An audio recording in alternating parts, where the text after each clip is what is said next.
maafisa usafirishaji.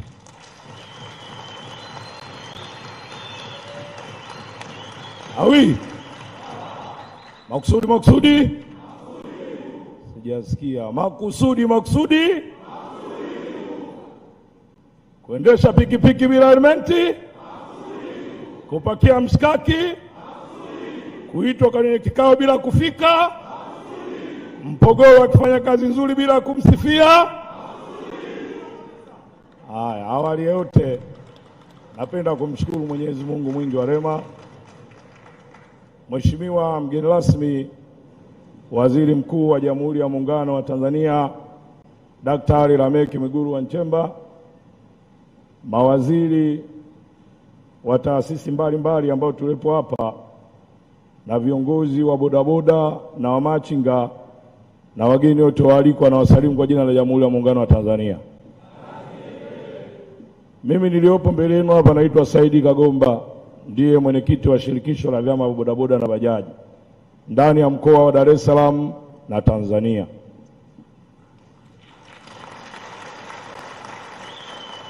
Mheshimiwa mgeni rasmi, Waziri Mkuu, tutakuwa wachoyo wa fadhila kama tukuanza na shukrani.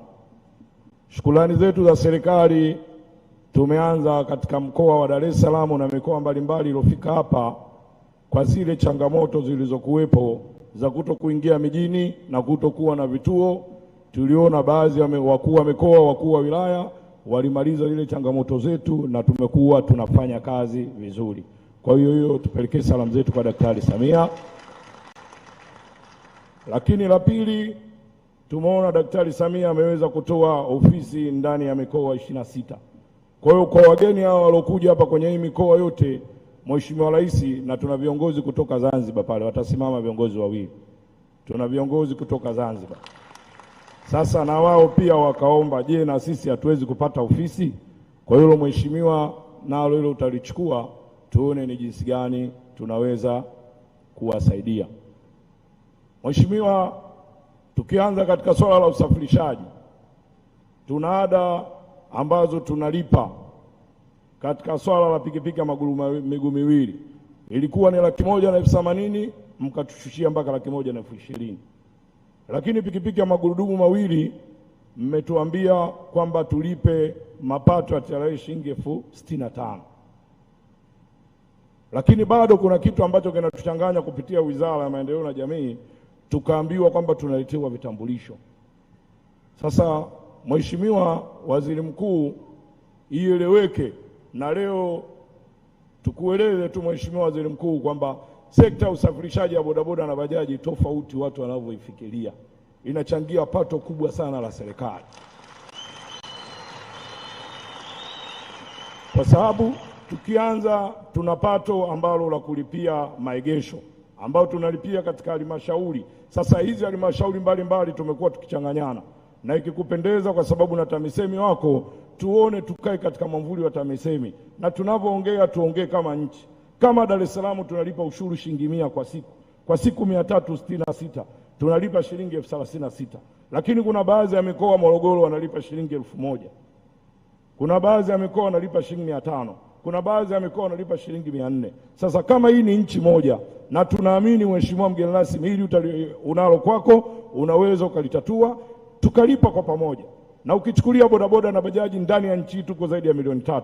Kwa hiyo ukipiga shilingi 36,000 mara 3,000,000 unakuta zaidi bilioni 108. Kwa hiyo ni mapato mengi ambayo tunaingiza katika sekta ya usafirishaji.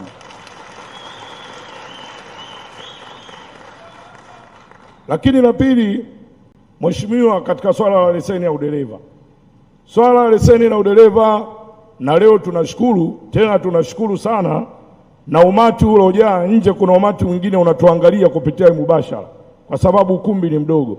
Swala la leseni limekuwa kwetu ni changamoto, kwa sababu hata watu wanapopata ajali, baadhi ya madereva wengi wanakuwa hawana leseni, hawana bima za afya. Sasa changamoto kwenye leseni, ili ulipo na bima lazima uwe na leseni.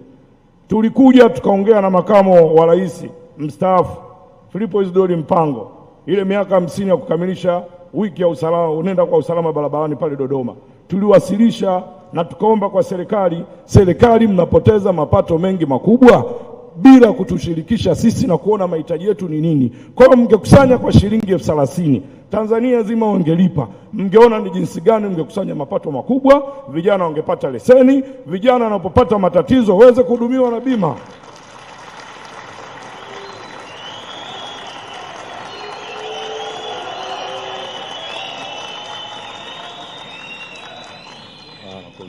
Mheshimiwa, tuna jambo la TRA. TRA kwenye usajili wa pikipiki, hata inapotokea uhalifu kwetu inakuwa shida. Inakuwa shida kwa sababu sasa hivi sisi tumetengeneza mfumo, na mfumo huu tayari tumesha integrate na jeshi la polisi. Ina maana mtu ambaye yuko kwenye mfumo akikamatwa alipe faini ndani ya siku 7. Tumeintegrate na TAMISEMI, tumeintegrate na NIDA. Kwa hiyo Mheshimiwa, tulikuwa tunaomba katika huu mfumo serikali itilie mkazo. Kuzaliwa kwa huu mfumo ni yale ambayo mlituchukua serikali kwenda kutufunza Kigali, Rwanda, tukarudi, tumerudi, tunafanya mambo yenyewe, serikali imetuacha. Kwa tunaomba ndugu mgeni rasmi, wizara ambayo mtatukabidhi na wizara ambayo mtakayotupa, kwa sababu ukiangalia hapa tunadili karibuni na wizara sisi 4. Tuna viwanda na biashara, tuna TAMISEMI, umeona, tuna maendeleo ya jamii. Sasa hata sisi tunayumba, wizara yetu maalum ni ipi? Tukabizini, kama ni TAMISEMI, kama ni uchukuzi, ili tunapokwenda kote katika zile, kwa sababu tunalipa LATRA. Pikipiki moja inalipa LATRA shilingi 17,000 magurudumu mawili kwa ajili ya leseni ya usafirishaji. Pikipiki ya magurudumu matatu ambayo ni bajaji inalipa 22,000. Lakini bado sasa tutaitwa tena kwenye wizara zingine tunaambiwa tulipie hichi. Kwa hiyo unajikuta mtu wa bodaboda analipa ushuru mwingi na amepewa mzigo mkubwa. Kwa hiyo hizi ni changamoto, tuangalie ni wizara gani ambayo inafaa kutukabidhi ili tuweze kwenda nayo. Lakini lingine, tuna hizi uniform. Hizi uniform Mheshimiwa ina namba hii. Na tutaomba ikikupendeza utupe hata dakika 10, kama tukimaliza mengine hata dakika 10 tukuoneshe mfumo. Mfumo tunao, tutaunganisha hapa. Ukiingiza hii namba, mimi unapata kituo changu ninachopaki, namba yangu leseni, mtaa wangu ninaokaa, kila kitu. Kwa hiyo hata katika ulinzi na usalama mfumo utasaidia, na ndio maana jeshi la polisi waliona tukaintegrate mfumo. Kwa hiyo hata yule mwenyekiti wa serikali za mtaa, mfumo umemwezesha kuwatambua vituo vyake vyote vya bodaboda vilivyokuwepo pale, na tuna sehemu ripoti uhalifu, ripoti ajali. Kwa hiyo kwa kusema haya machache, Mheshimiwa mgeni rasmi, tunaomba mtuangalie na mtupangie wizara maalumu. Leo hii tulikaa na waziri wa TAMISEMI, tulizindua uniformu, akasema nchi nzima, wakuu wa mikoa, wakuu wa wilaya, tunamwona Mpogoro ndo tumepambana sana mpaka wanaona mafanikio ya uniformu. Lakini bado tuna mabenki ambayo wanataka kuinvesti kwetu, wajenge vituo vya kisasa kama vya Rwanda, watuwekee na wifi. Sasa mtu unamuomba kujengee, alafu serikali anakuja TRA anaambia yule kuweka tangazo lake aiza ni salary Olex au nani, alafu alipia lile tangazo. Mtu kwa kuboreshea, ni kweli, lakini yule aliyokaa pale anaenda kuboreshewa tayari kalipa mapato ya serikali. Kwa hiyo tunaomba na ikiwapendeza nchi nzima serikali iweze kufacilitate hizi sare, watu waingie kwenye mifumo, wataeleweka. Dereva wa bodaboda ni yupi, dereva wa binafsi ni yupi. Kwa hiyo inapotokea janga ya uhalifu, watu wakaenda kutumia vyombo vya bodaboda kama ni chombo rahisi kufanya uhalifu, tunawagundua ni nani. Sasa kuna swala la sasa hivi pikipiki inatoka imeuzwa haina plate number. Tumekuwa tukilalamika, tumepeleka kwa wakuu wetu wa wilaya. Mkuu wa wilaya anajitahidi sana Mpogoro, na ndio maana umeona makofi haya. Sisi tunakuaga tupindishi. Angekuwa anapinda Mpogoro tungekwambia kapinda. Lakini ni mtu ambaye anatukimbilia. Tukisema lolote, mkuu wa mkoa akimpa maelekezo, iwe jua iwe mvua. Sasa mmempa mzigo mkubwa. Je, mtu wa Morogoro anatengenezewa na nani? Je, mtu wa Mbeya? Sasa itengenezwe mifumo ambayo tuone serikali itapata mapato, sisi tutafaidika. Sasa tukiangalia katika mikopo, leo watu binafsi tumeona wamesaidiwa kina mama. Kuna mikopo ilikuja mibaya, kausha damu, sijui mwendo kasi, sijui nini. Huku sisi tunao mwendo kasi Mheshimiwa. Huku tunao kausha damu kupita hiyo kausha damu ambayo imewasaidia huko. Bodaboda, tuna watu wananunua, wanamiliki bodaboda kuanzia bodaboda 200 mpaka 300. Ukifika pale unapewa bodaboda bila kianzio. lakini huo mkataba wake umetishwa jiwe zito. Mkataba unaweza unapewa pikipiki yeye kanunua dukani milioni 3, anakupa mkataba kwa kila siku shilingi 12,000 kwa miezi 16. Ukipiga ni milioni 6 mpaka na 200,000. Ukipiga faida yeye ana milioni 3 na 200,000.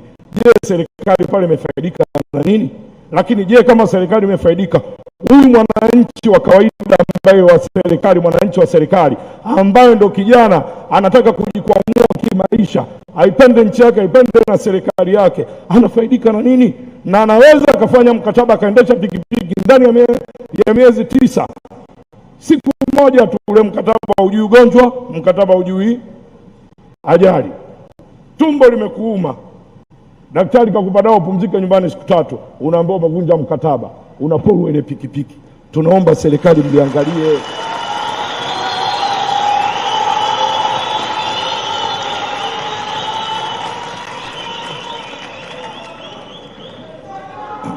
Sasa kwa kumalizia, kwa sababu muda ni mchache, tuna hii bilioni 200 ya mama ambaye alisema ndani ya siku zake 100. Mheshimiwa, tusiwe waongo. Taasisi zote za kifedha huwa wakiwa kama kwenye vikao kama hivi wanajinasibu sana, lakini mimi nimezunguka benki zote sio rafiki. Na benki ya mwisho tumshukuru Daktari Samia, wakati anaizundua pale ile CRDB alisema jimkana, alirudia mara 3, nataka wapewe mikopo rahisi mamalishe, wa machinga na bodaboda. Leo unakwenda kwenye mkopo unaambiwa uende na hati ya nyumba. Kuna bodaboda na nyumba hapo?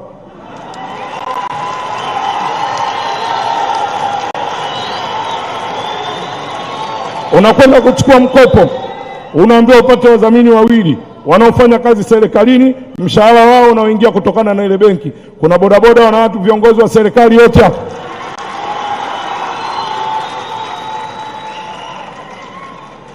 Sasa tulijitahidi kwa ile kauli aliyoitoa pale Daktari Samia, tulikaa na CRDB ili 20% tukachakata, mwisho watuweki zamana yote zaidi ya barua yetu.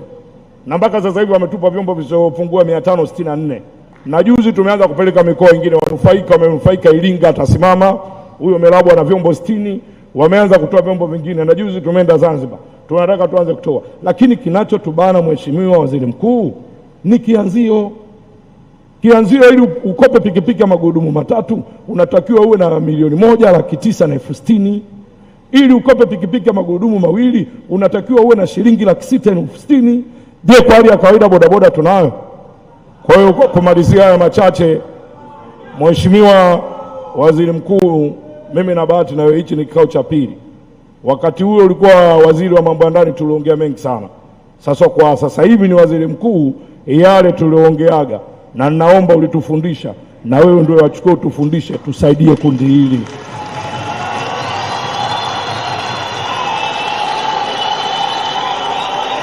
Karibu.